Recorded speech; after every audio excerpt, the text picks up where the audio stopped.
Okay, hi everybody. Last video of the course. Sorry that the light is really weird in the room that I'm recording from. I'm talking from my dining room at home, so that's why it looks a bit different. Okay, this is about the assignment. So those of you who are still kind of wondering how to start and wanting a little bit more guidance, I'll just recap some of the things that I talked about on the last session. First of all, a key point, the date for handing in is the 21st of January, and I'm afraid you do have to hand in a hard copy, and that has to be handed in, I think, by 4 o'clock on the 21st of January. But don't take my word for it, please check the handbook, page 20. That handbook I've put into week 12 of the mole site, so you'll be able to go straight to page 20 and just double check on that. The assignment has to be 3,000 words, and you need to be pretty much spot on of 3,000 words. It's give or take a number. So again, check the handbook for that. What I would suggest to you is right at the start of your assignment, talk a little bit about how you're going to interpret the title and what the kind of angle that you're going to take. So that needs to be in your introduction. You might write the introduction at the end because sometimes you go off on a tangent a little bit, and so you'll need to then take account of that tangent when you write your introduction. But I advise that you try to keep your focus quite narrow, and so that in your introduction you say exactly how you're going to look at the title and what you're not going to do and what you are going to do, and then that will be fine and you'll be guiding your reader. In the School of Education, we're very happy for you to use I to provide a narrative in what you're talking about. So you don't need to write in the third person. We're quite happy for you to use I, and in fact pretty much encourage it, because it allows you to guide the reader and to talk directly to your reader. For example, in sharing why you've arranged your assignment in the particular way that you have and why you're focusing on what you're focusing on. And you can say that you have a particular interest in something, maybe because of a personal reason or maybe for some kind of academic reason. So there may be a drive for you to focus in a particular way, and just share that with your reader. If you want to, you can use psychological references. Some of you are from psychology, and I'm very happy for you to draw in expertise from elsewhere. But if you do that, you need to explain that you are drawing on psychological work, and on other occasions you might talk about how you're drawing from work around social media or literacy work, or work that's very specifically educational and about learning theories and so on. But actually, education tends to be pretty interdisciplinary anyway, and so often our work will be from psychology or sociology, or even cultural studies for some of this social media type of stuff. So try to have an awareness of what you're referring to, and indicate where that comes from.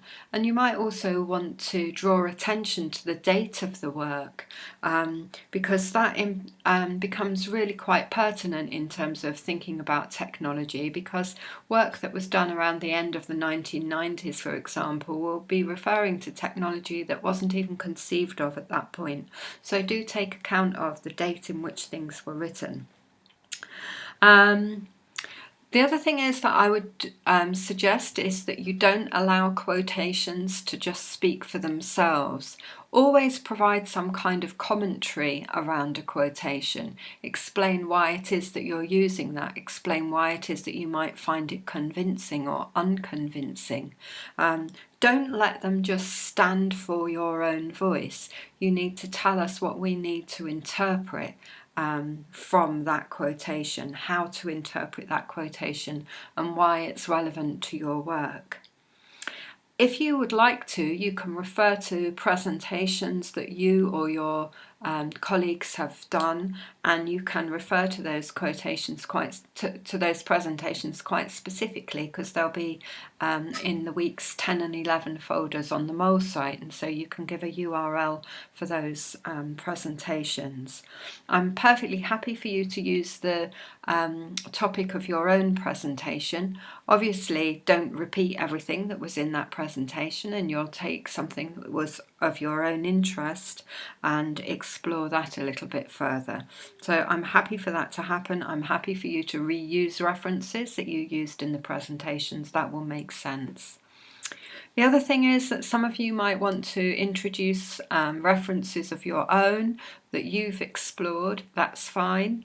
And you can also use, you can refer to things that have been said on websites, on videos and so on. Always give them a reference, and always do what I've suggested you do with other types of quotation, which is that you provide a critical analysis of those resources, so take into account where they were. So for example, if you're using a video that has been produced by Facebook itself, then clearly that's going to have some kind of promotional angle that you'll need to acknowledge. So acknowledge where your sources come from and take account of them in terms of understanding the point of view that those resources will want to promote. Everything comes from a particular standpoint, and you need to always be aware of what that is, which is why I'm very happy for you to use I. I don't think it would be possible for you to be objective, and so in education we tend to embrace that idea of the first person point of view, acknowledging it and owning your own opinion, owning your own interpretation of the resources that you're referring to. So those are a few guidelines for you. I think that's about as much as I can think of. Look all over the place in the mole site. Everything that I've put in there should be useful to you. Look at previous weeks, look at in the various folders for reference lists and resources and so on. Oh, one final thing. Don't refer to too many things. It's much better to write in thoughtful detail about a smaller number of things than to refer to 50 different books and just kind of gloss over the whole lot. Think in terms of presenting a particular point of view, thinking deeply and critically, and providing a clear articulation of your response to the title that you choose. If you're ultra stuck, I'm going to be around from about the 8th of January. You can drop me an email, and you can even come and call in if you want to talk to me if you are in a tight spot. So having said all that, have a good Christmas, everybody. If you celebrate it, if you don't celebrate Christmas, I really hope that you have a nice chilled holiday. See you later.